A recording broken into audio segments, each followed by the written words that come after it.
right? Right. We need to protect how we view them and so on. And sometimes for men, I know this men say they don't be believed and so on. They get laugh after when they go to the police and so on. But I still need to report it. It's very important that you have that on record that you report it, and you know like you said, we're not condoning the perpetrator behavior. We need them to take responsibility, and from them taking responsibility, we can now intervene and see how we can help the perpetrator and as well as the victims as well. The paramount thing is to give the victim support, Right. right? But we also have to realize that we just locking up people and showing where the key is not working, right?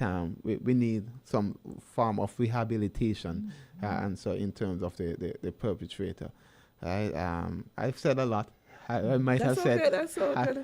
That's okay. It's all about educating, and it is important that when the victim can identify the red flags Yeah, definitely. to seek help.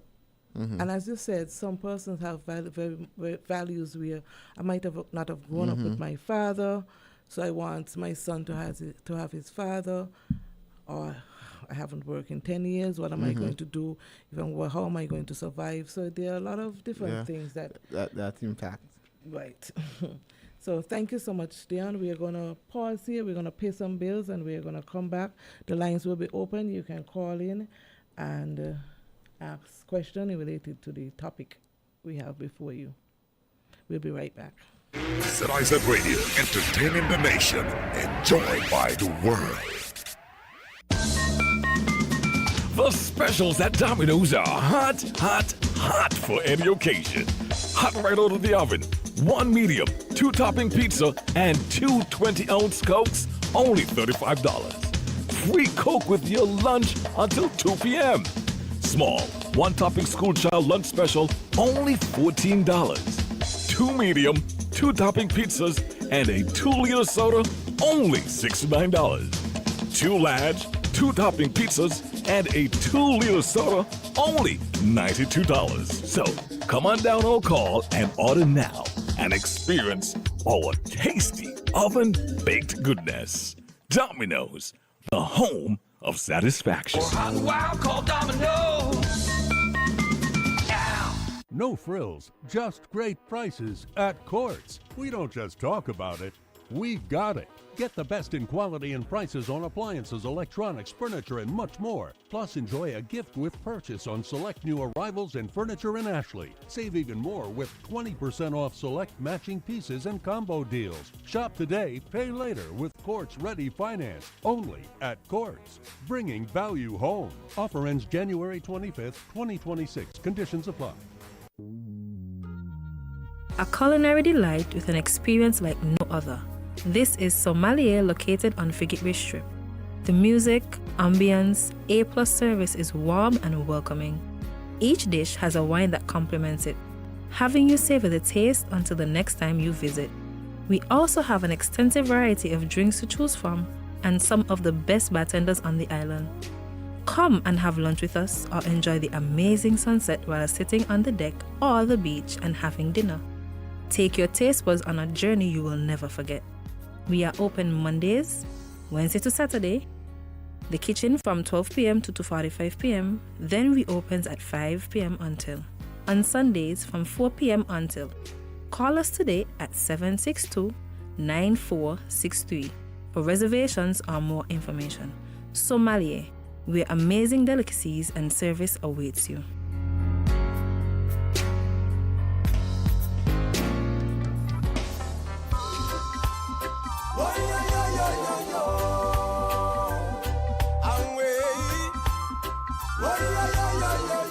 Good morning to everyone, and welcome back to Policing with You.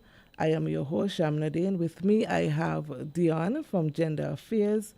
We are basically looking at domestic violence from the perpetrator standpoint, again, we are not condoning the behavior, but we are more exposing the behavior, letting them know that there's a choice, responsibility, and accountability involved. Before we left for a break, we were speaking about whether the behavior was deliberate or a loss of control. Dion said that it is a deliberate choice, so he's going to elaborate a bit more as to why he said that it is a choice from the perpetrator standpoint. Okay, so thank you again. Welcome back. I said it's a choice rather than more, and I must say in most cases it's a choice, right? There are some persons who lose control of themselves, but that would have been developing over some time, Right. you know. No one is born angry and so on. But I said it's a choice because sometimes the loss of control is used as an excuse, right? It's used as an excuse to stop arguments. It serves as a function to stop arguments. It enforces compliance, right? And it also creates fear, right? And it restore that person dominance, right? Domestic violence, a lot of the time, is about power and control, to have control over another person, right? And sometimes the excuse that I lost control, right, is just a justification as to why they would have acted the way and said the things that they do, right? It's also that when you become abusive, you develop certain patterns over time, right? It sometimes happen behind closed doors, right?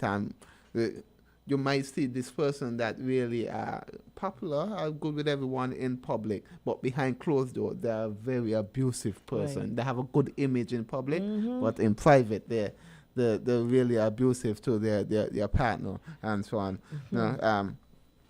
The target also, they target certain boundaries, for the partner. They try to break down those boundaries and so on. It might be that it's a boundary that that person might have, their partner might have for a long time, and they try to break down so they can have more control over that person and so on. And they also use they also use children as a justification as to why that partner couldn't leave. So they tie them down, right? Basically. Well, nobody gonna look at you with four Four children. children. Nobody yeah. gonna want yeah, you. exactly. You Yeah. man, you Nobody gonna look after you. After you with 4 children and so on. Yeah. And they start to tell them, only other men would want you for sex and so on. I'm the only man going to love you and so on. So. Then we also have aggressive women as well. And as you say, when the men encounter these behavior, we have had a few from my days in SVU had to get restraining order because the woman showing up at any time at the house, embarrass them in the street and them kind of things, become aggressive, running them down with machete, and so women too can become perpetrators. Yeah. I must say that these past years that is more. Women are becoming more aggressive. I know, right? And even as we talk about this, more women are smoking now than we have seen in past times. More and more. They're becoming more aggressive, and they tell you what they want, and they try to control the man. So I do agree with you. We have been seeing that, but it's hard to get men to come and report. So the statistics don't really show a true picture of how many men get abused, because it's really hard, to get men to come and report. And And a lot of the time, it's not even the police. It's sometimes the perception of the culture itself. Yeah, You know, the perceive that they will be laughed. You know, they don't want their friend to know anything Nobody that they're to call getting. them no names. And That they- they, exactly. Yeah. So it sometimes it's their own belief system prevents them. The own value system prevents them from making report and seeking help and so on. okay, Dion, domestic violence go beyond the victim. As I said earlier, it affects the community, it affects the children, it affects the families. How does domestic violence affect children who witness it, or even they are not, even though they are not physically harmed? How do- Okay. So thank you for that question. Domestic violence affects the whole family, right? Even if they are not physically harmed. Remember, I went back to told you about getting into the perpetrator's mindset, Right. and so sometimes that cycle it becomes normalized in the children's mind, right? That's one of the ways. So the cycle continues as that child grow up. It might be they can be either become a perpetrator or become a victim of domestic violence themselves when they grow up. Sometimes when they become a victim when they grow up, because they would have seen this in their household when they're growing up, it was normal to them. That's how love is being shown to them. So sometimes it takes them a while to figure out this is not love, right? And this is not normal, right? This shouldn't be normalized. And when they become perpetrators themselves, that's what happened. And sometimes, so that's one. The second thing, sometimes the children experience trauma the rest of their life. So we have for that, yeah. Yes, they have. They become less sociable. They have grow up with a fear that person's going to abuse them and so on. They grow up with this insecurity, and so they go through this trauma, and they don't know how to relate to other persons in their adulthood as well. So sometimes it affects them in that way. So it affects the developmental stages as well. In terms of how the mind develop and think about relationships and so on, how to relate with one another as children. It costs the society as well when these incidents happen as well, because these things literally sometimes tear families apart. Right. These because the one side of the family believes this person, all right, and then the other side of the family believes this person thing, and then depends on how it's dealt with too. Some of the families said this shouldn't be public. They want it to remain private, and so these sometimes things break families apart, break communities apart, right? So it's a complex issue. There isn't every situation is a little different of how it's going to affect the family, how it's going to affect the community.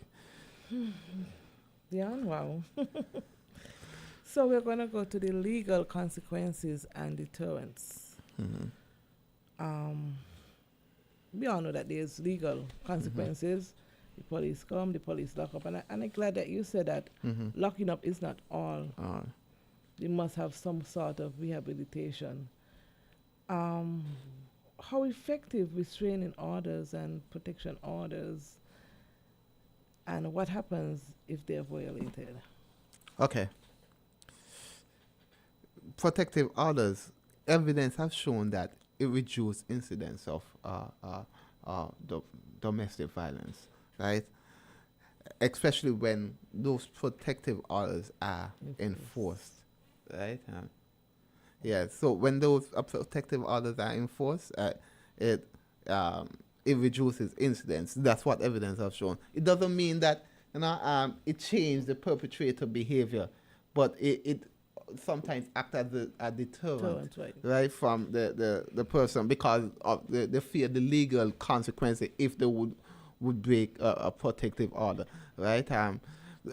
Protective order sometimes is called a restraining order. Some people might know it more as a restraining order. So sometimes the judge will say you can't go in certain feet of this person. So if the person is in Viamat, you shouldn't be in Viamat with them as well. So it keeps them away from the victim, the alleged victim, right?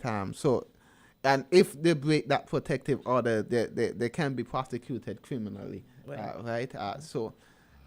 I think sometimes the fear of going to jail act as a deterrent to them.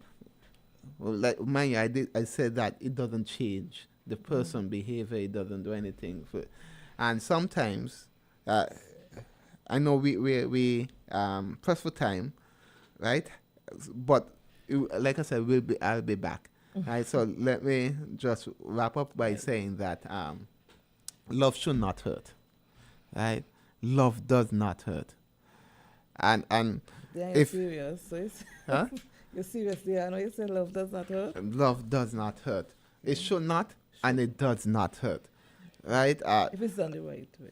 If it's done the right way, and if it hurts, it's not love. Right? It should not. And I say that to say that this is my message. For if you are someone who are being abused, it's important for you to know what healthy love look like, what a healthy relationship look like. Right? I know sometimes we convince ourselves that we're in love with the person, and we have those mushy feelings and this intense desire. Right, this intense craving for that other person, right? But if you're hurting, if every minute there is chaos, there's conflict, every minute there's an argument, that's not love, right? Because love is about caring for the other person, about kindness, it's about communication, and really, if you're going through that.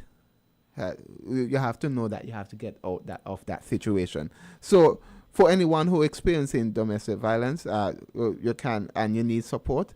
You can contact the Department of Gender Affairs at 467-12223 1223 467-1223, or you can contact us on our cell phone 765 5492 765 5492, or the Special Victims Unit at 662 7077 762 7077, or the National Counseling Center at 465 5000 465 5000, and you can come and see what kind of support that you can get. We're here to support you as the victim. We're here to advocate on your behalf, and also the police is here to protect you and to serve you. Thank you so much, Deon. Thank you for accepting my invitation. Today's conversation reminds us that ending domestic violence is not just about supporting the victim, it's also about confronting harmful behavior, dismantling excuses, and ensuring accountability. Silence protects the abuser. Education prevents it, and accountability stops it. Thank you for tuning in with us today. I am your host, Shaminuddin. I want to thank the Almighty God for his time that he has lent us here today. Ronnie Rascal and ZIZ, and you, the listening and viewing audience, thank you once again. See you next time. What you think about you?